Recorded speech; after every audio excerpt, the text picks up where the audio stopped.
the courthouse, going through the machine. Well, empty your pockets, take everything out, remove your belt. Well, if you're a bigger guy, you know what happens when you remove your belt. Sure. Yeah, and then they say, put your hands out like this. Well, I put my hands out like that. My pants dropped down in front of about 100 people. That was the embarrassing moment of my life.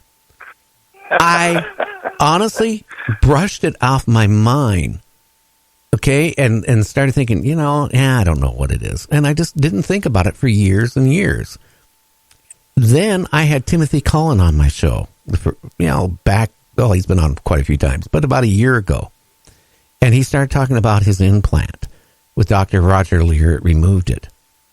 And then I started thinking, that night in the desert in New Mexico, when I saw that bright light and I stared at it and poof, it was gone. And then I started thinking in my head, where could I get a piece of metal embedded in next to my spinal cord with no scar tissue? It just makes me wonder. That deep is kind of, questionable there, how that could happen without scar tissue indeed. Oh, yeah. And then, it really hit me after all these years. Maybe I was abducted. I don't have any memories of being abducted, but I don't know. But I certainly never got hurt up there. I would have known something like that, from, the doctor, like I said, kept questioning me. Well, you've had it had to happen like Stratton, and I go, no, that didn't happen.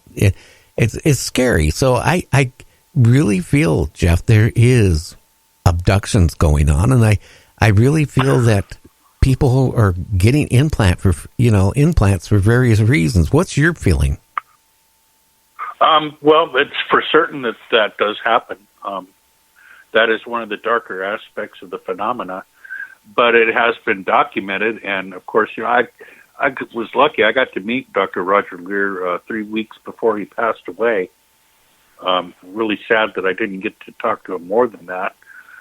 But I have looked at videotapes of a few of his surgeries and seen some startling things, such as objects moving away when trying to get them out of the subject. The fact that they had radio waves coming from some of the objects. And of course, again, the metallic composition of them. The nearest some of them could be compared to would be metal from meteorites, something along that lines, not from any alloys that would be earthly. So, there's, again, a lot of people will tell you that I'm a firm believer in witness testimony. And most witnesses have the same type storyline when they're talking about how these things happen, how they got these items, or whether they are even aware of them until later on. Quite a few similarities in these stories. And also in the abduction phenomena, there's so many catch points that, we have that notify us, that this is likely valid as opposed to a hoax. Certain things that abductees say or, tell us that happen to them that are markers that we can go by and judge, the validity of the case. And not very many people, we guard these secrets closely, as I'm sure Earl would have told you. But they are there, and we know after, interviewing extensively these people that do have encounter reports filed with MUFON, which ones need to be further worked with. And, of course, it's sensitive because some people are really shook up by their encounter. And, sometimes finding out more about it can be not so good. It can cause them to be further upset by it. In many cases, learning what actually happened is therapeutic and healing, but that isn't always the case. Some people really don't take well to being messed with, and that's as it should be. I don't know. How many people have you talked to that claimed that they've been implanted through the years? I myself have actually talked to a few people that are well documented in cases such as, cases that Bud Hopkins worked and documented in Missing Time, one of his books.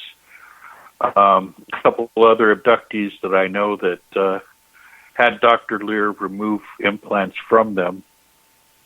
But for the most part, a lot of the people that think they have implants that report that to MUFON, it just as easily could be metal shavings picked up from anything, throughout the course of life. And that does unfortunately happen quite frequently to people, where things get into the skin, and then when they start to fester and come out again, that's when they first notice it, instead of rather when it first happened. It's the ones when there's, as in your case, no scar tissue and something that shows up in either MRIs or X-rays or other type imagery. And, there's more, usually in these cases, there's more than one telltale sign to it that it's some kind of implant or something other than just a shard of metal, be it whether it's some kind of radio waves emanating from it or electromagnetic signature or something along those lines. So it is, relatively easy for a professional, a doctor, or someone that's trained in how to look at MRIs or ultrasound scans or X-rays to determine the difference between just a common piece of metal or something like that that could possibly be an implant. I can tell you, it is scary for people going through it. Whitley was on our show here about 2 weeks ago, and he actually said that he's now, in the past year, starting to realize that whatever that implant is in his ear, that they are trying to communicate with him. And James, you remember what he said? Yeah, he would say he thinks now that that's how they're trying to communicate with him, because they're so intelligent that it's hard for us to communicate.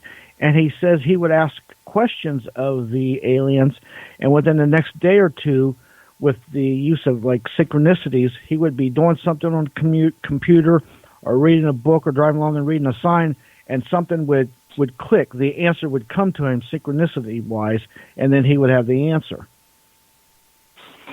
That's pretty awesome. And, that's one thing we really don't know, the function of these devices. I suspect it's not just tracking or something that would be put under the skin like we track our cats and dogs.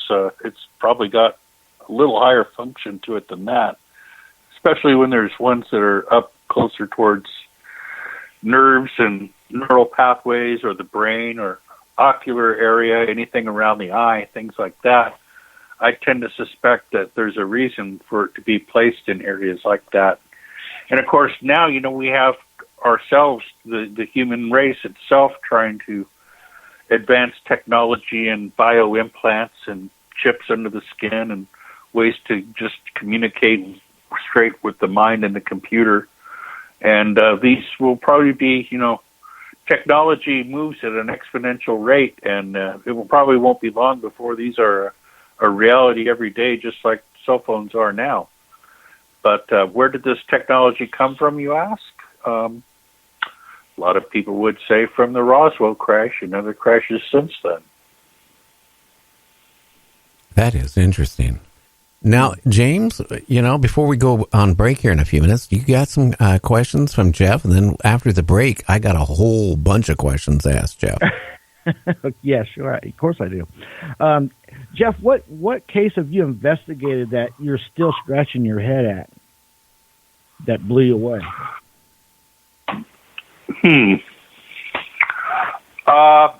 There's one of my favorite cases happened here in San Luis Obispo, and it involved two people who are highly credible. One of them is a local musician gal named Jill Knight, and the other gal wants to remain anonymous, so I won't mention her name, but I can verify her credibility. I know who she is personally, and her reputation, and she is a professional in the community who's also well known and has an impeccable reputation. So even though she's anonymous, I can vouch for her veracity as well. But this incident is interesting because it happened at Montana de Oro State Park, which is actually just down the road from where I live. It's just a little bit south of Morro Bay and Morro Rock, and just a little bit north of Diablo Canyon Nuclear Power Plant. Now, these two ladies, it was summer of 1997, if I'm not mistaken, and they were hiking along the trails along the cliff there, and just kind of standing at the end of one trail, watching out over the ocean, when they noticed some people, a couple guys in like trench coats, it looked like to them, on another outcropping, which was maybe jetting out another 100 yards towards the ocean from where they were. And they noticed these people because it was, a warm night in summer, and they thought it was rather odd that they were wearing what looked like trench coats. But then they started seeing sparks coming from them, and they thought, oh, thing. 3 bright sparks, and then all of a sudden, the area lit up with beams coming down. It looked like pillars of light, and in the center of these pillars of light, they saw what looked like a typical gray alien being, and it was obviously communicating with these people that were standing there on this cliff. Now, this is about the time that they really kind of freaked out and decided that they didn't want to be there anymore, these two girls, and they turned and started running for their car at the time, which is roughly the last memory that they have of the time frame and everything. Oh, boy. And then it said they think it seems like it was maybe an hour to 2 hours later, and they remembered all of a sudden they were by the Burger King near my house here in town in San Luis Obispo, which that in itself is probably a 20-minute drive at least from where they would have been at Montana de Oro. But again, they think it was just, their memory goes from running from the cliff, and then they're at Burger King in a few minutes. In reality, it was like a couple hours difference from when they were there, and it was still just getting to be dark, to when they were at Burger King, and it was dark and later. So I'm still scratching my head over this one. We think that there's more to investigate. I have a couple of really great drawings from the witness of what the being looked like. Went out to the location with them and took some of my test equipment. And oddly enough, I actually got readings at the location where they think this beam of light came down. I did get readings with my magnet out to see there it was the only spot along the whole cliff where I got anything that residual that raised a little higher. So I don't know if maybe the telecommunications cables out there or something, or whatever was directly off the coast right there, though it did register enough to where I picked it up and saw an electromagnetic residue of some type right there in that area. So I thought that was kind of interesting. 1997 was a while back, but I still find the credibility of their account and, their memory over time hasn't changed. So I find this to be really a credible sighting in the area here. Yeah, definitely. Now, speaking of them seeing aliens on the ground or wherever they saw them, have you noticed more reports of people seeing aliens on the ground? And if you have, tell me about that. There are quite a few reports of entities without ships, but in these descriptions, sometimes you wonder if it's even involved in the UFO phenomena because, someone's talking about seeing shadows. Well, you can't make a jump from that to UFOs or aliens or anything else really without anything else to direct you down that train of thought. Right. That's kind of a leap right there. And I'm one of those skeptical guys. I'm not a true believer where I think every case has to be the real thing. But then I'm not the other side. I'm not a heavy debunker either where none of that can possibly be true. I'm just one of those guys in the middle there that, needs some evidence. And I prefer, some scientific explanation for things. If we can't match anything with the science that we know, then it is truly unknown.